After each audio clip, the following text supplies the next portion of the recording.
The following podcast contains spoilers and rude words. Mate, did we watch a thing this week? Yeah, we did.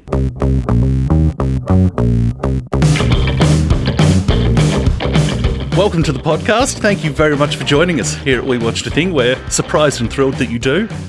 And as usual, it's great to be here with Billy. Oh, it is great. It's a beautiful day, buddy. It is a beautiful... No, it's not. It's great to be here in the neighbourhood with you. Really hot. It is hot. It is hot. And it's smoky again. The smoke came back in full force. It's always been hot. But what are we talking about today? We'll be talking about new film from Marielle Heller, A Beautiful Day in the Neighbourhood. It's a 2019 American drama film, as you said, directed by Marielle Heller and written by Micah, Fitzerman-Blue and Noah Harpster. It's inspired by a 1998 Esquire article about Mr. Rogers, and it stars Tom Hanks, Matthew Rhys, Susan Kelechi Watson, and Chris Cooper. What's it about, Toph? It's about the relationship that a real-life journalist, but with a different name in the movie for reasons, has to a work assignment, one Mr. Fred Rogers. Shall we jump into it then? Let's do it. When did you see the movie? Last night. Last night. So it's fresh in your mind. It is quite fresh. As mentioned on the podcast a few weeks ago, I got to a very early advanced screening, so it's been a good, 3 weeks for me, so I'm hoping my notes are decent enough. Let's get right into it. What did you think? It's funny, going into this, until the documentary of 18 months ago-ish. Yeah, have you seen that? I have not seen it. You should. And that was when I learnt the name Fred Rogers. Yes. I have zero connection to this person. Well, that's the thing. As an Australian, we got Sesame Street. We did get Sesame Street, but Mr. Rogers' Neighbourhood never really made it over. Not a thing. I, however, discovered him about 5-6 years ago when my daughter was born. Because even though he has passed on, he's got this legacy, and now there's an animated series which is kind of a follow-on Daniel Tiger's Neighbourhood, which my daughter loves, and I actually found myself loving. It's a good show, and he really did teach kids good messages and stuff. So I kind of fell down the rabbit hole, and I started watching Mr. Rogers' Neighbourhood old episodes then, and he's kind of become a little bit of a hero to me. So I was familiar with Mr. Rogers. You weren't. How do you think that impacted your viewing, if at all?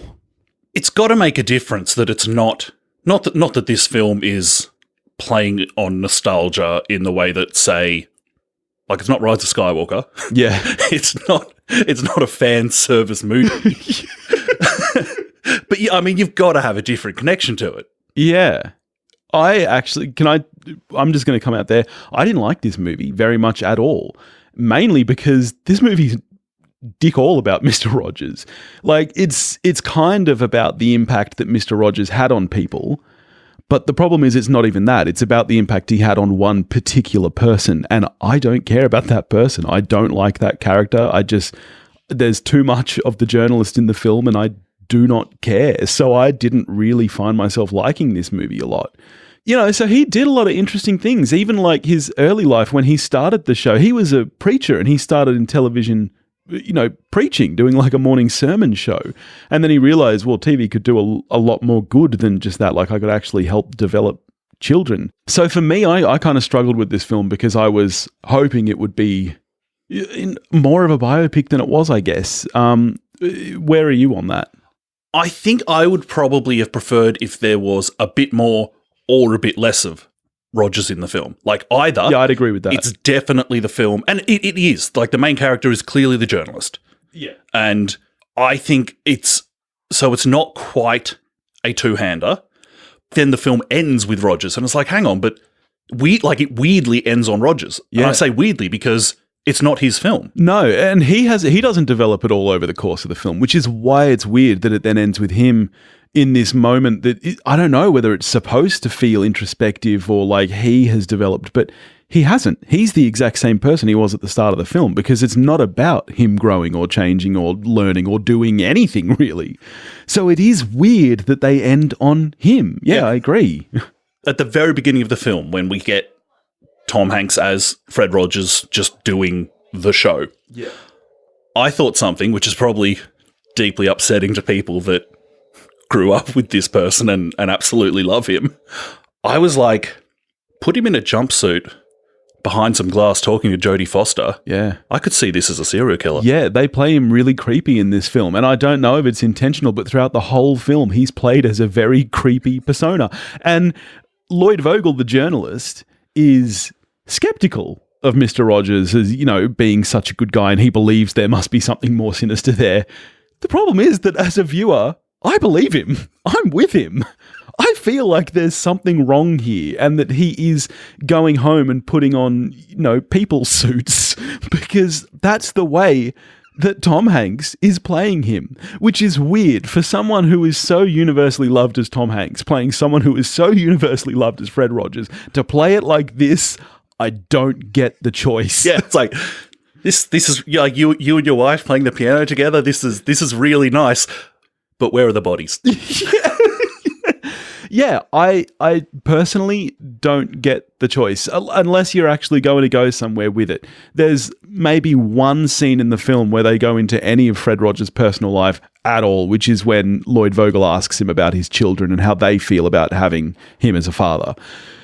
That's the only time you get any kind of glimpse of his personal life. So why are you playing it as this kind of creepy, there's something to hide kind of thing there? I got to say that actually it did wear off on me. That feeling. I was like, I'm weirdly unsettled by this person. then for most of the film, I was just like, okay, that's how the guy is. That's for most of it was fine. It was really just to begin with. I was like, I'm unsettled. And to be honest, that makes sense, and that's probably how it's supposed to be perceived, is that you're supposed to be kind of skeptical at first as Lloyd is, and then you realise, oh no, he really is just a good guy. The problem is I feel like it was still played a little too creepy throughout the whole film. Something that's not, and something that I'll give absolute props to, is our central performance from Matthew Rhys. I think he's absolutely brilliant. I'm in love with Matthew Rhys from The Wine Show, where he goes around trying wine, and sounds right up your alley. It's delightful. Cannot recommend The Wine Show highly enough.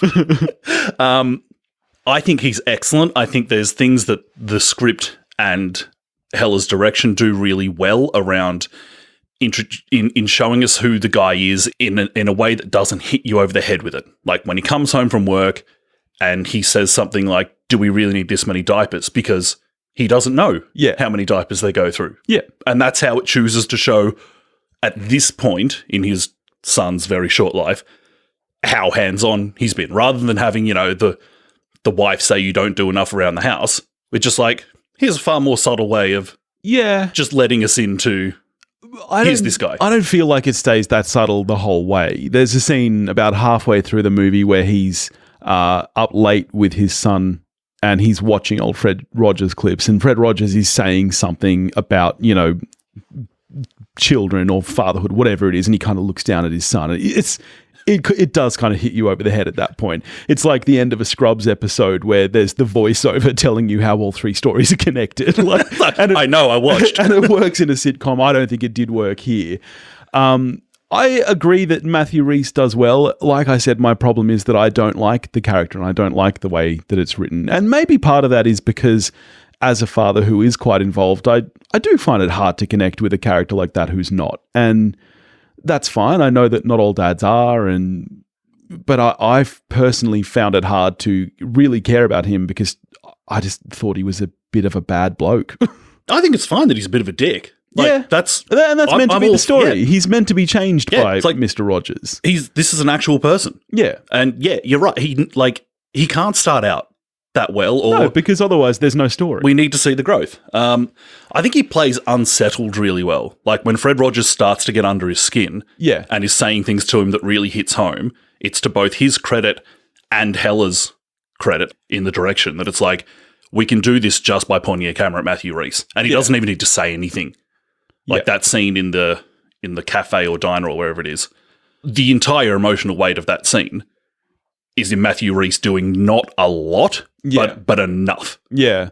I thought Chris Cooper was really good as well in the supporting cast. I'm a big Chris Cooper fan. Cooper plays a dick so well. He really does. He does. And I think his character, even more than Matthew Rhys's character, I do think you can actually see a little bit more growth there. And I think his story rang a bit more true to me, that kind of father seeking forgiveness rather than actually fully turning his life around.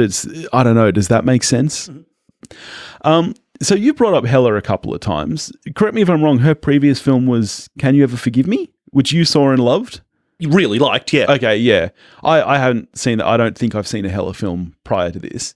I thought the direction was good, and I thought there was some nice... I liked the transitions with the little model cities, harking back to his show. I, to some extent, didn't really care because the cities aren't as much of a character in the film as they can be in other films, so it was a bit of a weird choice to me. I didn't like the cinematography and the lighting. How were you on that? I really liked the lighting. Interesting. I found it very digital. I found the lighting very flat. It wasn't just the kind of unsubtle moments that struck me as sitcom-like. I found it was shot like a sitcom. It felt like that to me. It didn't feel very cinematic or dramatic. It was very flat, very bright and colourful. And I get part of that is probably, because of what the subject matter is. And what I did like is the moments where we were seeing Mr. Rogers' show and it was 4:3 and they'd recreated the set very well.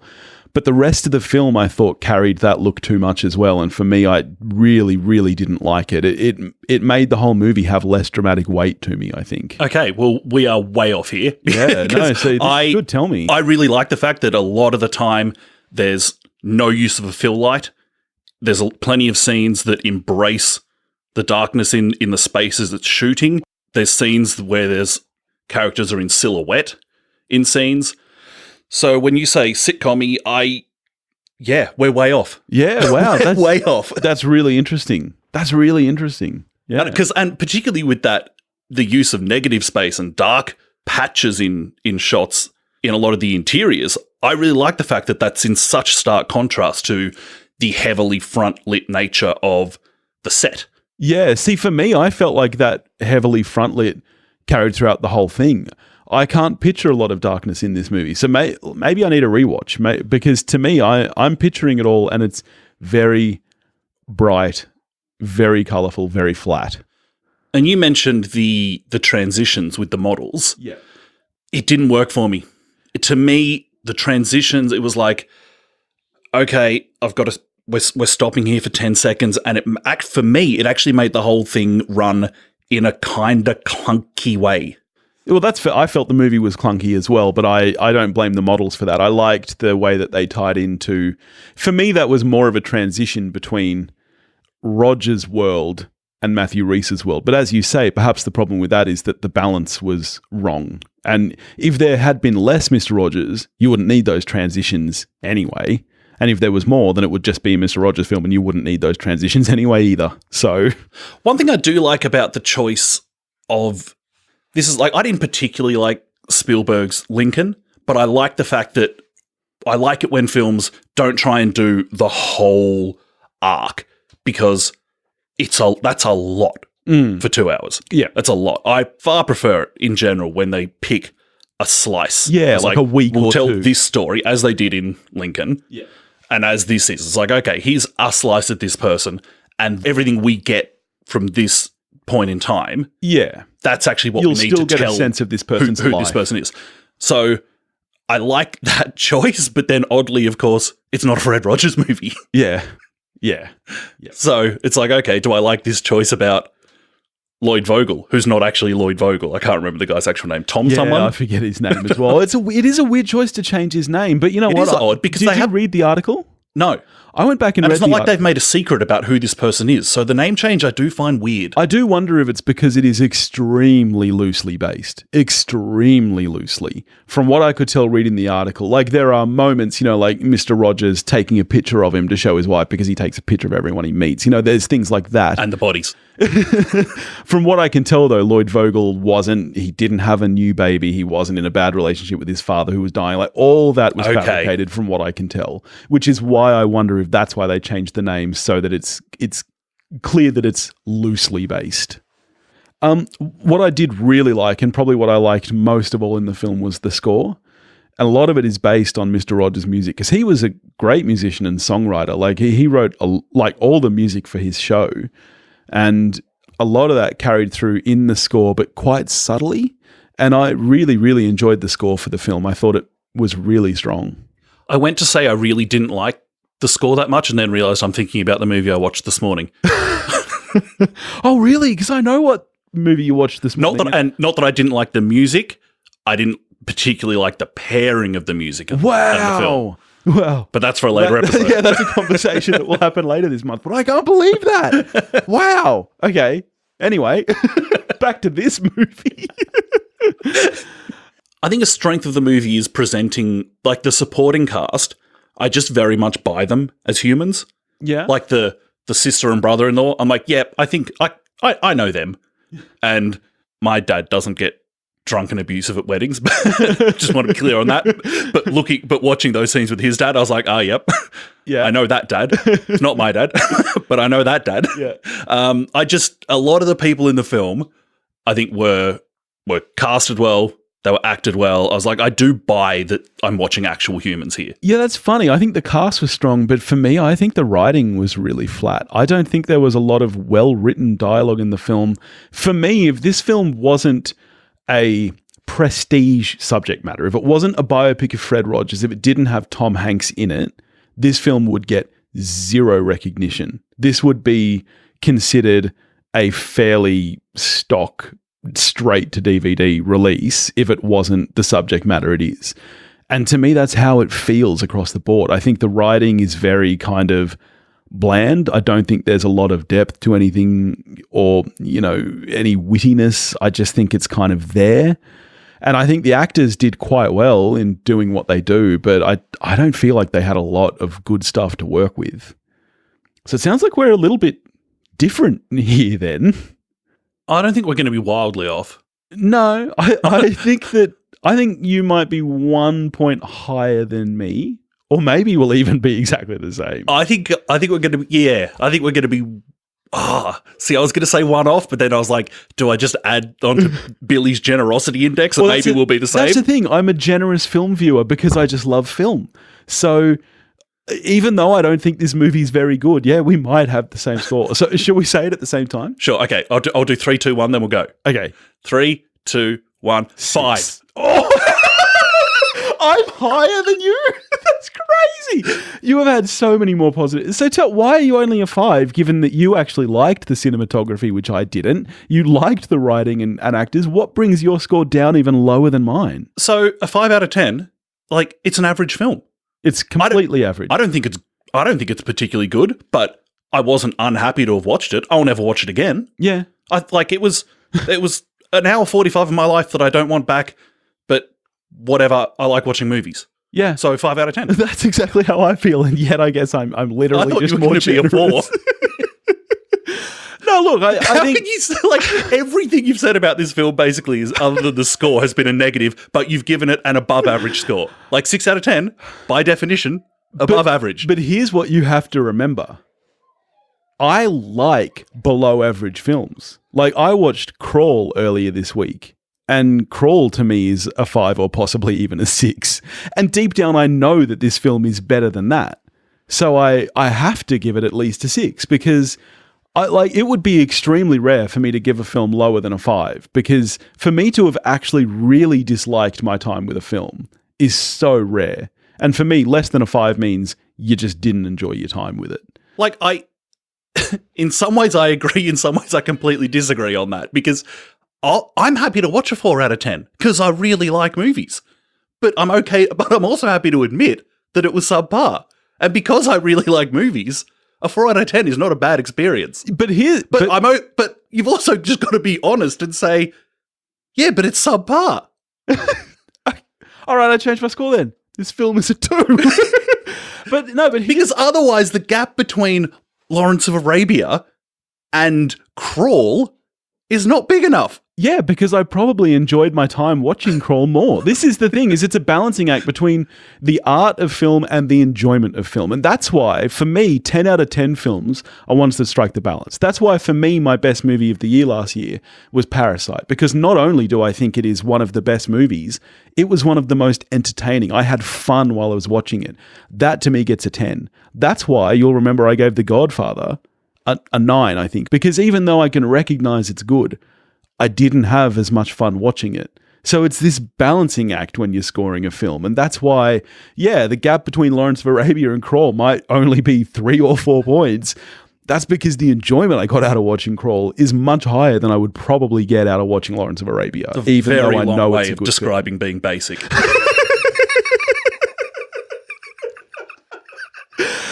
But okay, here's the thing though. You're saying that a 4, even though you know it's subpar, you still enjoy your time. Yeah, it's like an ice cream. But what's the cutoff for you? Is 4 the lowest you would say you didn't want your time back? Yes. See, because I will watch a 1 or a 2 and still not want my time back. Like Child's Play from last year, I'd rewatch it. There's so many better things to do with 2 hours. I would rewatch it. I would. But you could watch something good, Billy. Yeah, but there's an enjoyment. Like Crawl. There's an enjoyment in a 1 out of 10 film as well. It's why people revisit The Room and you and I love The Room. And we watch The Room several times because it's fun. But if there's a certain enjoyment, it's not going to be a 1. Because 1 is for grim, grim shit. Like reindeer games. Fuck you. All right, so there you go. I'm a point higher than Toph. I'm a 6. Even though Billy dislikes the film more than me, he's rated it higher. I don't know. It's worth a watch. I'm not going to say don't see it. It's okay. Yeah, it's not a film to avoid. No, I just don't think it's very good. To me, as I said earlier, it's the kind of thing that without the name attached and without the subject matter, it would be a straight to DVD. And to me, that's where it belongs, even as it is. But it's above average. But it's a 6. All right. What are we getting to next week, buddy? Should we talk about some awards? Yeah, that's right. We'll be coming to you midweek with our Oscars predictions, and then we'll be back next week as scheduled talking about Jay and Silent Bob reboot. All right. In the meantime, if you want to get in touch with us, you can do that at wewatchedathing.com. You can find us at Facebook, Instagram, and Twitter, all under the handle at wewatchedathing. If you want to help support the show, you can get early access to episodes, you can get bonus episodes and all that kind of junk. You can do that at patreon.com/wewatchedathing, and we'll catch you next week. Bye-bye.